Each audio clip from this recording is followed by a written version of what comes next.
ټایګر ریلیف فورس ډسټرکټ سوات پروګرام دی نو د پروګرام باقاعده آغاز بر تلاوت کلام پاک نو کو تلاوت کلام پاک د لپاره حضرات سے درخواست چې هغه تلاوت کلام پاک پیش کړي. أعوذ بالله من الشيطان الرجيم. بسم الله الرحمن الرحيم. قل أعوذ برب الناس ملك الناس إله الناس من شر الوسواس الخناس الذي يوسوس في صدور الناس من الجنة والناس. صدق الله العظيم.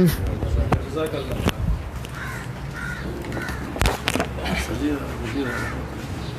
لکه څنګه چې تاسو ته ټول ته پته ده چې نن د کرونا ریلیف ټایګر فورس اناګوریشن سیریمونی ده کنه نو پدې کې چې کوم د تاسو چې کوم والنټیرز دي دا غي خپل یو جاب ډیسکرپشن دی دا خلک بس کار کوي څنګه کار وکړي د دې بس مرات وی کنه بوي او په کوم مواقعو کې به کار کوي لکه اوس څنګه دا پینډیمک دی نو تاسو ورکه ضرورت دی د حکومت سوچدار چې دا خلک به موږ یوټیلایز کوو د دې مختلف کارونه به کوي کوم ځای کې چې د پینډیمک سچويشن وي وبایي امراض وي یا ډیر غټ ډیزاستر وي نو تاسو به خپل کارونه وي هغه کارونه کړم به کار خدای چې تاسو د کوم کار اساین شي کوم ډیوټي اب تاسو په خپل کوي بل چاته باندې حواله کوي تاسو به موږ مختلفو ډپارټمنټ سره پولیس سره پوسټ کولې شو هیلث ډپارټمنټ سره پوسټ کولې شو پبلک ریپرزینټیټیو سره تاسو موږ پوسټ کولې شو نو تاسو ان شاء الله چې نن حل واخلئ دا جاب ډیسکرپشن چې کوم ګورنمنت تاسو د پاره وضع کړی دي هغه دلته موجود دي افراسیاب نه باغه یو کاپی تاسو واخلئ ځان به په پوها کوي کپه کې سم مسله وي نو دفتر ته راتلی شي موږ سره ډیسکس کولې شي اوس باچا حسین صاحب تخواست کو چې تاسو نه حلف واخلي او د حلف طریقه دار تاسو مخکې که حلف اخستې بیچاره چرته نو تیار ریټن موږ تاسو ته درکړی دی باچا حسین صاحب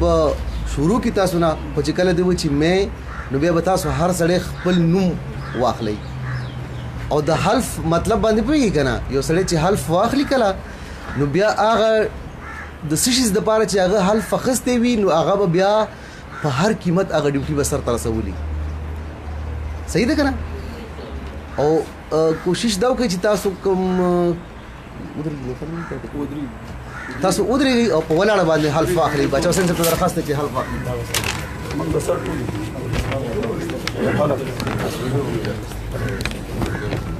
بسم اللہ الرحمن الرحیم میں حلف اٹھاتا ہوں کہ پرائم منسٹر ٹائیگر ریلیف فورس ڈسٹرکٹ سوات کے رضاکار کی حیثیت سے صدقے دل سے ڈیوٹی کروں گا اپنے فرائض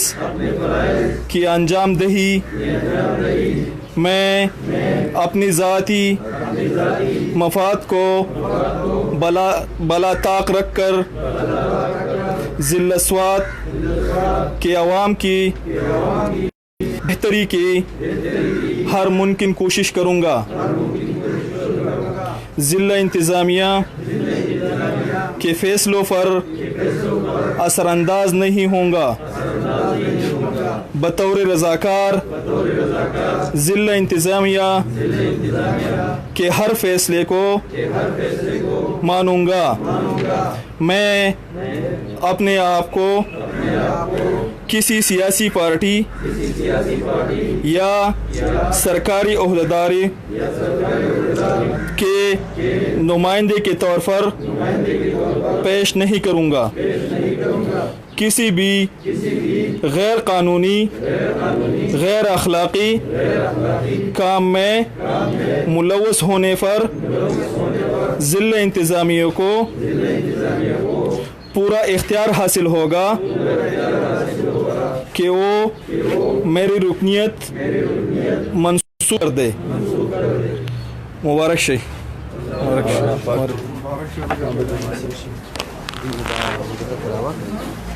دا تاسو دا دغه فارمونه ټول ډک کړي دي چاته مو پاتې نه دي کنه چې خپل نوم د پلار نوم او شناختی کارت نمبر فون نمبر او دسخط دا وکي او دا تاسو دلته اصغر خان سره جمع کوي کنه چې تاسو ته باقاعده تاسو کارډونه چې کم دي